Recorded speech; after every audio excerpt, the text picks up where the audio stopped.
Assalamualaikum warahmatullahi wabarakatuh. Perkenalkan, nama saya Ismi Suswati, NIM 1950458. Pada kesempatan kali ini saya akan mewawancarai salah satu pemilik UMKM yang berada di Desa Buku, yaitu Bapak Budi Prianto, yang punya bisnis usaha Srijaya yang sudah masuk ke UMKM. Sejarah awal berdirinya untuk awal berdiri KM Srijaya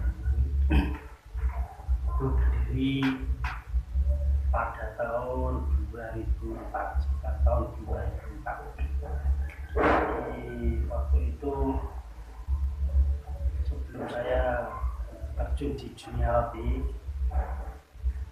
dulu saya kerjanya itu di mebel kayu Jepara. Jadi sempat berkeinginan tidak terjun di dunia roti waktu itu. Jadi inginnya saya berusaha di bidang selain roti, karena sebagian besar masyarakat Buku itu kan usahanya di bidang roti. Nah, saya inginnya waktu itu ya ingin mempunyai usaha di luar roti, tapi karena kondisi waktu itu yang sangat mendesak gitu ya. Jadi ibu saya itu berjualan roti, saya dipaksa untuk membuat roti sendiri. Jadi ibu saya yang berjualan, saya dan saudara-saudara waktu itu kan bekerja. Saya di mebel, kalau kakak saya di Jawa Barat di pabrik bank waktu itu. Nah, karena ibu saya menuntut untuk kembali ke kampung dan berarti, maka waktu itu kita sekeluarga itu kita membuat roti bersama-sama. Jadi sekeluarga kita membuat roti bersama-sama, kemudian itu yang berjualan. Nah, setelah dari tahun ke tahun kita ada bisa menikah. Jadi kakak saya menikah dan saya menikah. Nah, setelah saya menikah itu sekitar tahun 2004 itu saya memisahkan diri. Jadi mulai tahun 2004 setelah saya menikah itu saya berusaha membuat sendiri. Jadi saya buat sedikit demi sedikit. Di waktu itu ya kita buatnya ya paling ya di antara 5 kilo, terus sedikit 5 kilo, 10-15 kilo sampai 1 karung 25 kilo kalau 1 karung. Nah, setelah jalan 1-2 tahun itu baru menambahkan hasil. Sekitar tahun 2009 itu kita itu mencapai masa kejayaan atau puncak keemasannya itu pada tahun 2009. Pada tahun 2009 itulah pada masa puncak kejayaan itu saya bisa membeli tanah ini, terus bisa membangun rumah. Nah, tahun 2009 itu saya buat rumah ini. Tahun 2012 saya menempati rumah.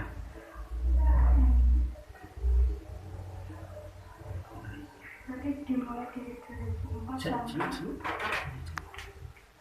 apa kejayaan? Masa kejayaan.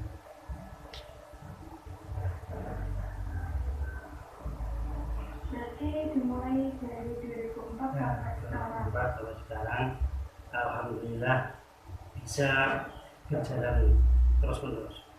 Di hambatan-hambatan tetap ada, kita bisa melewati hambatan-hambatan. Jadi proses dari tahun 2004 sampai sekarang itu permasalahan tetap ada. Permasalahan yang pertama yaitu tenaga kerja. Ya, kalau salah satu tenaga kerja itu kalau sekarang itu sangat sulit untuk didapat karena sudah ada pabrik besar yang ada di Jepara. Jadi untuk tenaga kerja kita itu memang agak kesulitan untuk mencari tenaga kerja yang baru yang sudah mempunyai skill itu sudah nggak ada. Jadi kalau tenaga kerja yang kita memang dari nol, kita bimbing dari nol. Kemudian masalah lagi yaitu di Sriwijaya ini, di tempat kami ini, itu kita tidak mempunyai sales dari pabrik sendiri. Jadi yang memasarkan dari Sriwijaya ini itu adalah orang lain. Jadi sales di luar dari perusahaan Sriwijaya. Nah, kelemahannya kalau kita tidak mempunyai sales sendiri, apabila roti kita itu masih sisa banyak, itu nanti tidak ada yang memasarkan. Itu dari sales. Kalau ketika kita tidak mempunyai sales sendiri, kalau ada roti, kelebihan roti, kita tidak bisa memasarkan lagi, terpaksa harus ditumpuk untuk dijual besok lagi. Selanjutnya yaitu masalah sales juga. Nah, sales itu kalau lama-lama, biasanya sales itu setelah dia itu menguasai pasar, jadi sales menguasai pasar, itu kebanyakan nanti akhirnya malah membuat sendiri. Jadi setelah dia menguasai pasar, dia tahu mana itu telah-telah yang ramai pasarnya, biasanya itu membuat sendiri, dijual sendiri. Nah, inilah yang kadang bisa merugikan dari perusahaan. Jadi untuk sales ini gimana bisa itu dari pabrik itu memang ada khusus sales sendiri di pabrik. Jadi itu roti masih ada kurahan atau sisa bisa dijual langsung. Berarti pemasarannya Ya, sejauh ini kita itu masih mengandalkan sales. Jadi kita pemasarannya untuk daerah timur itu kita itu paling jauh sampai di Rembang, untuk ke arah barat kita sampai di Kabupaten Kendal dan juga area Jepara, Kudus, Semarang juga untuk jauh.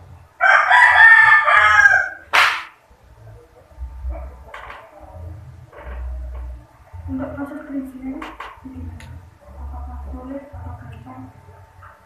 Untuk proses perizinan untuk kita umumnya di desa itu kita baru mempunyai izin PIRT. Sebagian kecil ada yang sudah pernah mengurus sertifikat halal, tapi kebanyakan mereka itu tidak memperpanjang. Di secara otomatis izin untuk halal sudah berlaku. Dan juga ini untuk PIRT untuk bisa Buku saat ini posisinya juga sama sebenarnya. Jadi PIRT itu butuh perpanjangan. Nah, untuk saat ini untuk warga Buku untuk perpanjangannya itu masih dalam proses. Biasanya berapa tahun? Dia sekarang kalau nggak salah itu 3 tahun. 3 tahun saja. Untuk mengajukan izin pertama kali gimana? Untuk perizinan yang saya miliki itu ada 2, itu izin NIB, nomor induk usaha itu yang daftar sendiri lewat online atau SS itu. Kemudian izin kedua itu PIRT. PIRT itu daftarnya itu dulu kita dibantu dari koperasi KLPK. Jadi dulu kita masak, pertama kita masak bersama-sama diuruskan dari pengurus KLPK. sekitar tahun 2008 2009 kalau nggak salah. Terus perpanjang yang terakhir ini belum bisa perpanjang untuk masalah izin. Tergolong sulit atau mudah? Kalau untuk NIB terus itu saya kira sudah kita bisa membuat sendiri. Untuk PIRT ini yang agak sulit. Kalau perizinannya itu sebenarnya mudah kalau perizinannya. Syarat-syarat perizinannya itu yang kita itu agak kesulitan syarat perizinannya. Di antaranya itu tempat usaha itu meja kerjanya itu harus pakai stainless atau aluminium, tidak boleh pakai kayu. Nah, di desa Buku itu rata-rata itu memakai kayu atau triplek. Jadi kemarin kita mengajukan PIRT, ada beberapa orang saya kumpulkan, ternyata itu gagal. Ada beberapa puluh, ini sekitar 25-an di desa Buku. Kemarin saya usulkan ke DKK untuk izinnya itu gagal dikarenakan tidak memenuhi syarat. Nah, kemudian saya menemui dari pegawai sana, ini gimana Pak untuk Buku, mohon diberi kebijakan. Jawabannya sana untuk satu itu Pak harus penuh meja kerja itu harus, karena selain meja kerja itu sebenarnya banyak lagi tempat lantai kerja itu harus berlantaikan bin, terus semen, tidak boleh tanah. Terus di atasnya tuh langit-langit itu harus ada langit-langit atau ada plafonnya, itu ada plafon. Untuk Buku sebenarnya itu diberi penyanan yang meja, jadi khusus yang meja. Kalau yang mejanya sudah selain kayu, kemarin dipersilakan daftar kembali, mungkin seperti itu. Tapi ya hanya beberapa orang yang mejanya itu kayu atau yang mejanya stainless atau aluminium, karena sebagian besar rata-rata Buku itu ya kayu atau triplek. Makanya waktu saya melakukan pistola, rata-rata itu karena pas yang disurvei itu 5 orang, ternyata kayu semua. Jadi dianggap semuanya ya, padahal ya ada yang stainless, ada yang metal. Nah, yang pakai aluminium itulah yang dipersilakan untuk mendaftar. Kita akan dipermudah,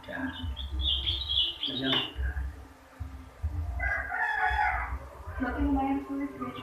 ya? Sulitnya itu di persyaratannya itu harus dipenuhi, karena itu untuk kesehatan. Alasannya kalau mejanya itu tidak stainless atau aluminium, diperkirakan itu di situ karena sulit dibersihkan. Jadi itu kuman bakteri atau mikroba lainnya lah, jadi yang masih berada di meja itu.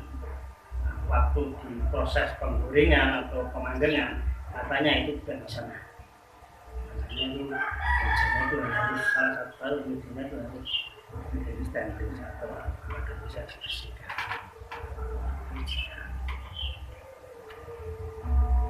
Pernah mendapatkan modal dari teman-teman? Untuk bantuan modal ya. Untuk bantuan modal kita ya dapatnya itu dari koperasi. Di koperasi itu dapat bantuan. Koperasi itu dapat bantuan dari kementerian. Koperasi dapat bantuan dari kementerian. Terus bantuan itu diberikan alat. Berarti dalam bentuk Alat itu ada alat. Jadi dari kementerian ada alat. Terus dari provinsi kita pernah dapat bantuan 30 juta, tapi itu buka uang masuk ke koperasi. Nah, masuk ke koperasi nanti dari koperasi dipinjamkan ke kita. Jadi kalau yang dari kementerian itu buka alat untuk uang masuk koperasi, terus nanti kita pinjam dari koperasi.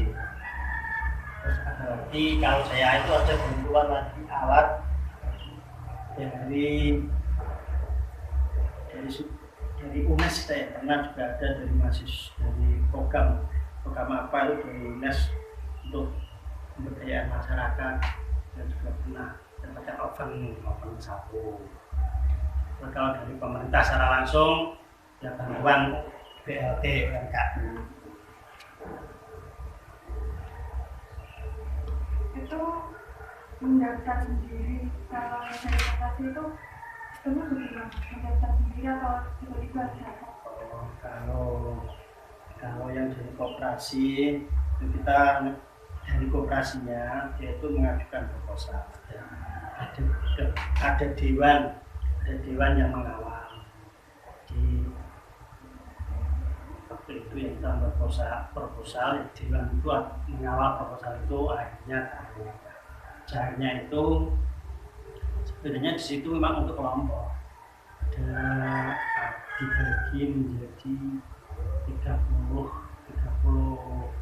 juta dibagi 30 berarti 100 juta kan, 100 juta ya, itu dibagi 30 itu dibagi 30 orang itu di 3 kelompok itu 10 juta. Nah, itu kan sebenarnya itu saya tak pasti waktu itu ya memang mungkin bagi anggota khusus bagi kelompok itu memang dapat bantuan, tapi karena kita punya koperasi ya dimasukkan ke koperasi, uang itu dimasukkan menjadi milik koperasi, terus nanti kita pinjam sama koperasi, kita mengajukan pinjaman, jadi koperasi akan memperoleh keuntungan dari pinjaman kita. Jadi sifatnya itu tadi bantuan itu tadi pinjaman, bukan bantuan berbeda.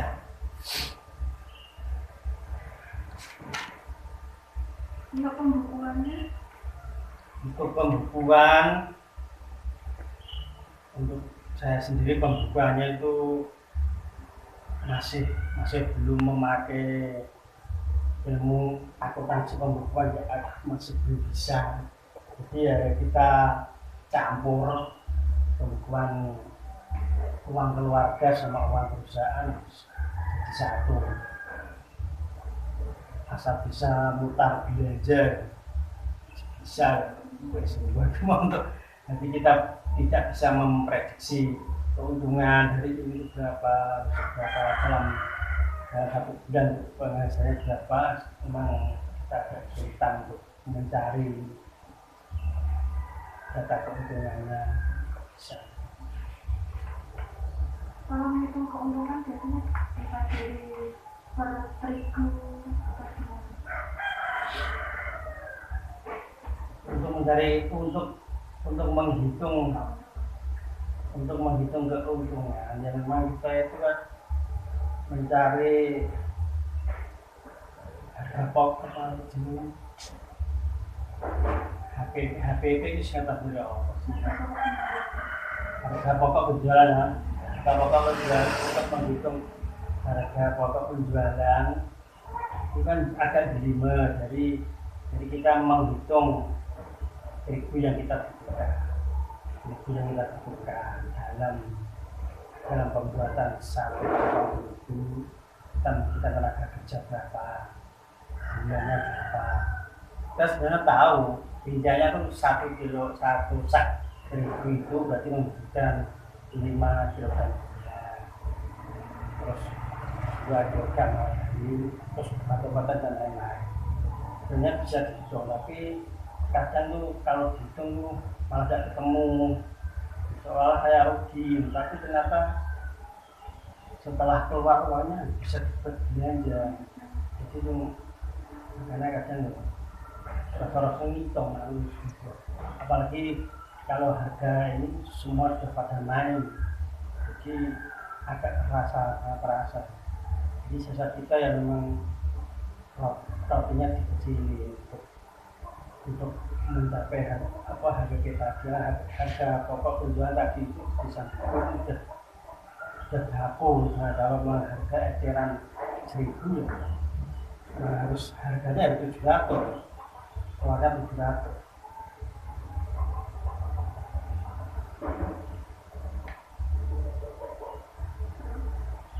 Rahasia sukses Untuk kesuksesan itu sebenarnya Tuhan yang sudah mentakdirkan sebenarnya. Kalau sudah di perjalani secara hakiki itu memang kesuksesan itu ya memang sudah ditentukan. Cuman kita itu yang harus sangat menerima dengan sabar bahwa apapun keputusan dari Tuhan itu ya memang sudah ditulis dari sana. Jadi untuk mencapai sukses memang kita harus berusaha payah. Yang namanya sukses itu kan ada di bahasa itu berakit-rakit berburu bersenang-senang. Jadi semakin kita itu semakin diuji, kita itu semakin diberi cobaan oleh Allah, berarti akan menguatkan mental kita. Jadi dalam berusaha kita sudah mempunyai benteng yang berat untuk menghadapi segala rintangan apapun. Dan jangan lupa sedekah, karena sedekah itu yang nanti akan menjadi ibaratnya sumber kita itu akan bersih lah. Kalau kita banyak sedekah, insya Allah nanti rezeki kita akan bertambah.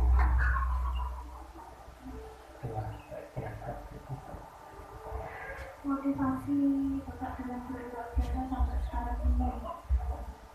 Misalkan kemarin corona hampir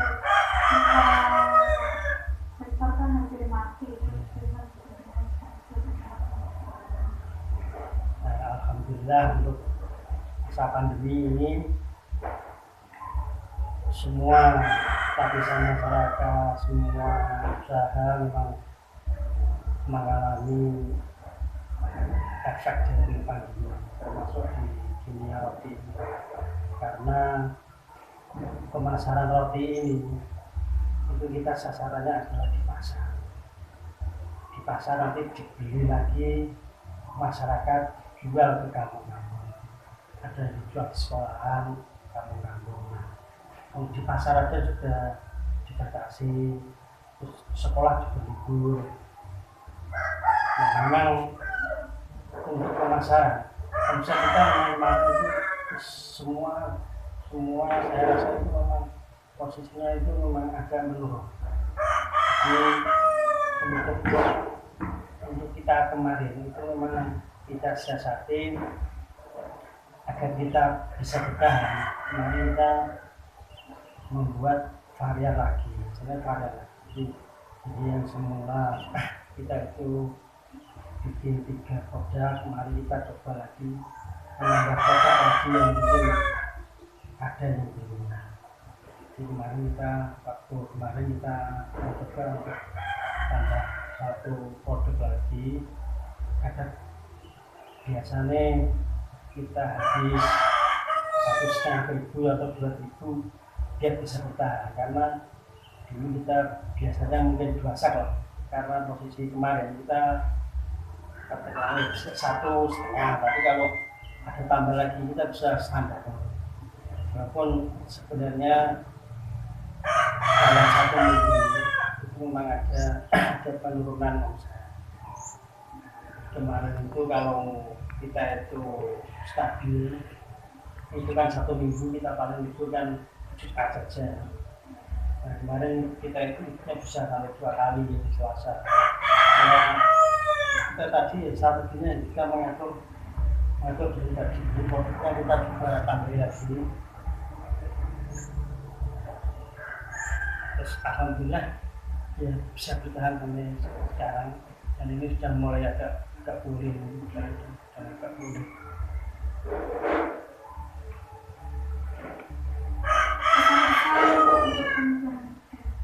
Ya, Pak. Pesan-pesan untuk pengusaha muda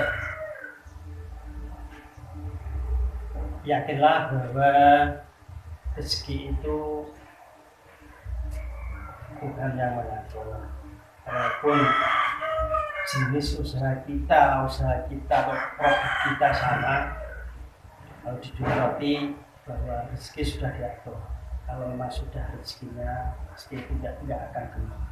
Walaupun jenis produk sama, kalau memang sudah rezeki, tentunya diimbangi dengan kualitas dari produk. Saya yakin pembeli juga akan datang sendiri.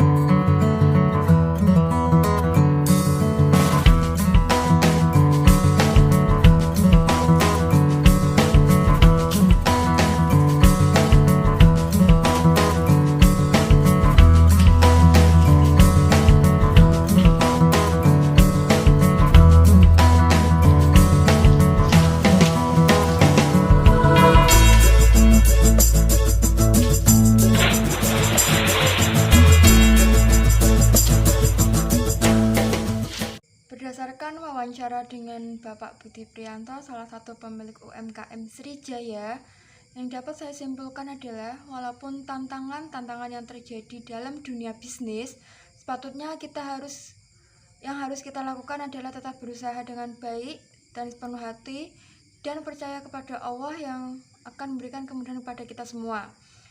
Dan motivasi saya untuk memulai bisnis yaitu sebelum memulai bisnis jangan lupa terlebih dahulu kita untuk belajar atau memahami mengenai bisnis dari orang yang sudah berpengalaman agar kita dapat menemukan ilmu terbaru dan rahasia-rahasia terbaru dalam dunia bisnis. Terima kasih, semoga bisa memberikan inspirasi kepada kita semua.